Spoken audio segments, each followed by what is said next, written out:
quel est votre véritable niveau de main gauche? Parce que oui, pour 99% des guitaristes, elle peut être soit mal placée, soit un peu raide, et tout ça peut se cumuler. Et je ne parle pas de maîtriser des techniques compliquées comme des extensions larges, des tris rapides ou des barrés sur des cases différentes, mais d'une main gauche bien maîtrisée qui nous permettra d'aborder les passages les plus ardus avec souplesse et légèreté. J'ai déjà abordé le fait de ne pas appuyer trop fort avec les doigts de la main gauche sur les cases. Ce n'est pas ce qu'on va aborder ici, mais vous n'êtes pas prêt.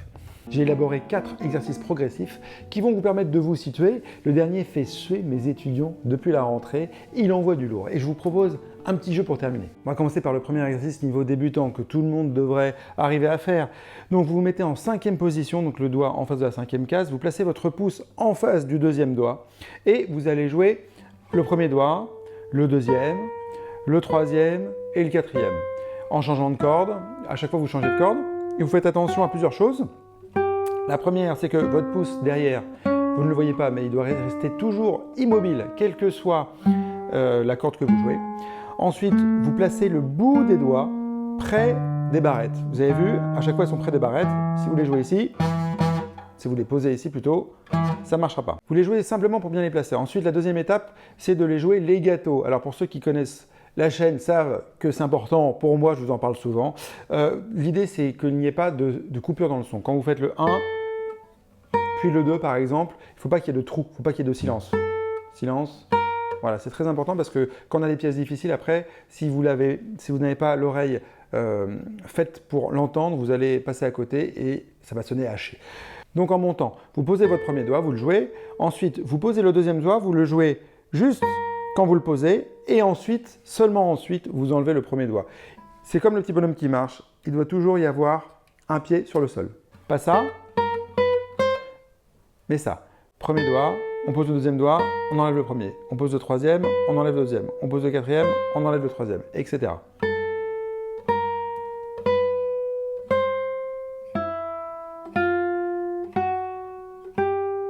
Et pour descendre, c'est quasiment la même chose.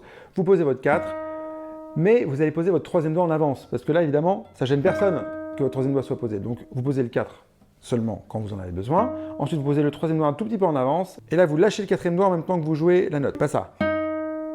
Là, il y a eu un trou. Vous posez et clac, synchronisation. Vous posez le 2 et vous lâchez le 3. Vous posez le 1 et vous lâchez le 2. Toujours pour qu'il n'y ait vraiment aucun silence.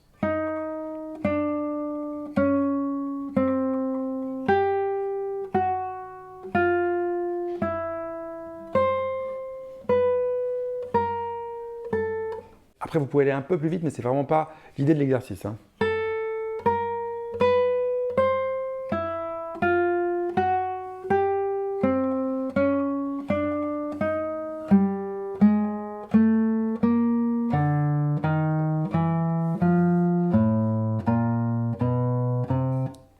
Et en partant du quatrième doigt,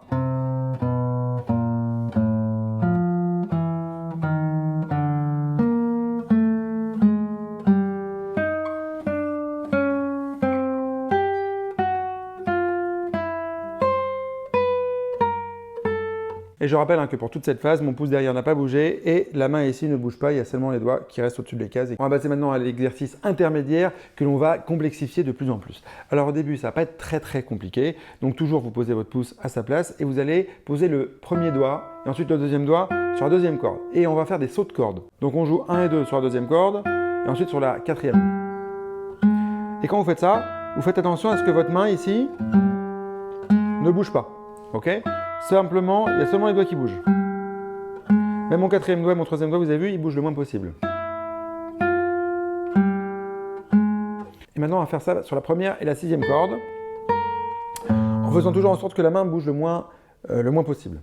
L'erreur qu'on voit souvent ici, c'est de faire ça et de bouger la main comme ça.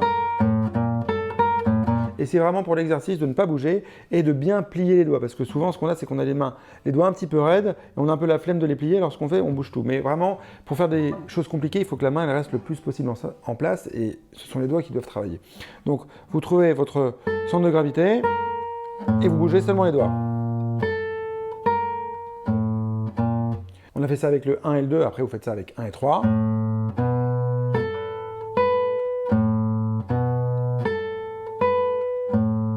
1 et 4,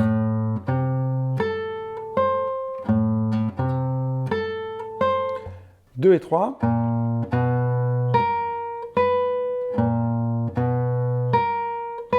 Deux et 4.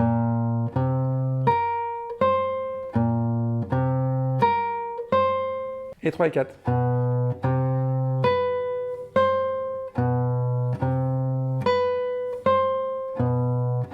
Vous allez voir, c'est pas si simple que ça finalement. Alors là, en plus, je l'ai fait les gâteaux. Au début, vous n'êtes pas obligé de les faire les gâteaux. Vous pouvez seulement voilà, les faire un par un. Et une fois que ça marche bien, vous les faites les gâteaux comme on a vu. Donc vous posez le premier doigt, vous mettez le deuxième, vous lâchez, vous posez le premier doigt pendant que le deuxième est encore posé, etc. Je vous conseille de travailler ces exercices-là de temps en temps devant une glace parce qu'on n'a pas la même vision évidemment quand on est ici et quand on est là. On passe maintenant à l'étape 3, l'étape vraiment difficile. Alors c'est pas un exercice qui est de moi, c'est un exercice de Scott Tennant que j'ai piqué dans son bouquin d'exercices techniques.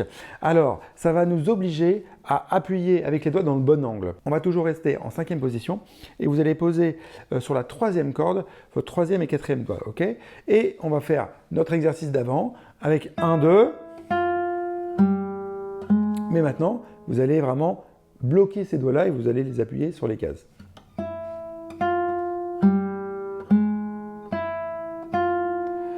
Donc sur la 2e et la 4e corde, et ensuite vous allez aller sur la 5e et la 1re.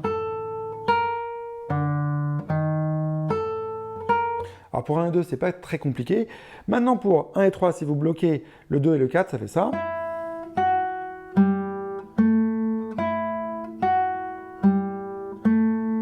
Sur la 1re et la 5e. Ensuite, vous bloquez le 2 et le 3 et vous jouez avec le 1 et le 4.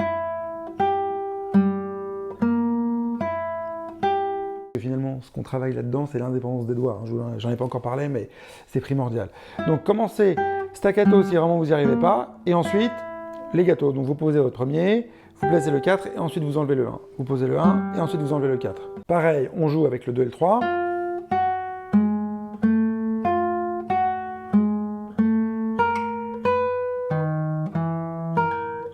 Bref, vous avez compris. Petite variante, si vous sentez que vous avez vraiment du mal à cette étape-là, c'est de faire la même chose, mais en commençant aussi par l'autre doigt. Par exemple, là je fais 2-3, et vous pouvez faire 3-2.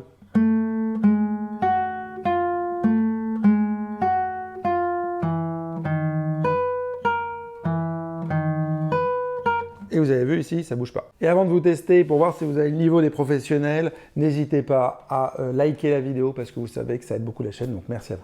C'est drôle parce qu'il y a un étudiant qui m'a montré cet exercice-là donc avant les vacances, avant les grandes vacances. Pour moi, j'y arrivais assez facilement et je me suis dit comment est-ce qu'on pourrait le complexifier pour les plus grands. Et j'ai trouvé. Alors, vous allez faire la même chose parce que je vous parle souvent des doigts qui ne jouent pas. Hein, tout à l'heure, je vous ai dit faites attention au 4e doigt. Bon, finalement, c'est un peu abstrait. Donc là, vraiment, on va pouvoir travailler ça de façon hyper précise. Donc, ce que vous allez faire, au lieu maintenant de poser votre 3 et votre 4 et de jouer avec le 1 et le 2, vous allez faire les mêmes exercices qu'on a fait avant, mais attention, vous ne les posez pas, mais vous les faites simplement effleurer les cordes. Donc j'espère que ça sera assez visible dans la vidéo, mais voilà, on va ne pas appuyer avec ces doigts-là, mais on va simplement effleurer les cordes. Donc ce qu'il faut, c'est simplement les toucher, et vous allez voir que c'est très difficile de pas les faire se lever. Ça va nous obliger à vraiment être très conscient du fait d'appuyer sur un seul doigt à la fois. Et après, on va parler du legato évidemment, mais déjà, on va faire ça staccato. Donc faites le 1. En gros, il faut penser à enfoncer seulement le 1. Et eux, vraiment, ils restent hyper souples finalement. Le 1, le 2. Le 1, le 2. Et ensuite, une fois que vous le maîtrisez, vous faites les gâteaux. Donc le 1, vous posez le 2, vous enlevez le 1. Et pendant tout ce temps-là, eux, ils ne jouent pas évidemment. Enfin, ils n'appuient pas quoi.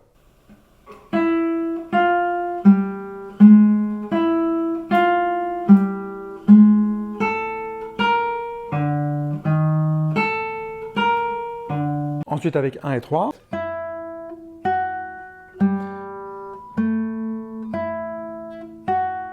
Alors évidemment, là c'est beaucoup plus difficile que le 1 et le 2, puisque le 2 et le 3 sont vraiment liés par le même tendon. Donc il va vraiment falloir appuyer le 2e doigt sans que le 3e doigt ne bouge finalement. C'est ça qui est très difficile.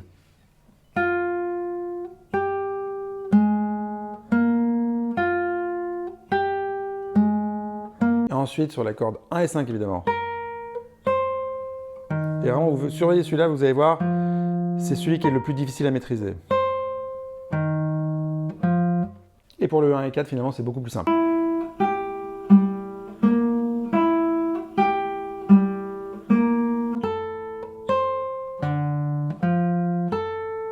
vous rassure, j'ai fait ça pendant mes grandes vacances, j'ai mis quelques jours avant de le maîtriser. Maintenant, une fois qu'on l'a, c'est un peu comme le vélo, ça part pas. Vous allez voir après, quand vous allez faire une petite gamme très simple, vous allez voir que vos doigts, ils restent beaucoup plus près des cases et ça va vous faire énormément gagner, évidemment, en précision. Alors, on va faire un petit jeu pour ceux qui arrivent déjà. Taguez-moi sur Instagram et en story, je vous partagerai la story en vous mettant une étoile de 1 à 5, d'accord? Donc si vous êtes vraiment chaud, je vous attends. Dites-moi en commentaire où est-ce que vous vous êtes arrêté parce que ça m'aide à préparer les prochaines vidéos. Pour ceux qui sont avides d'exercices techniques, vous pouvez aller voir cette vidéo où on parle plutôt de la main droite et comment jouer les gammes à fond la caisse.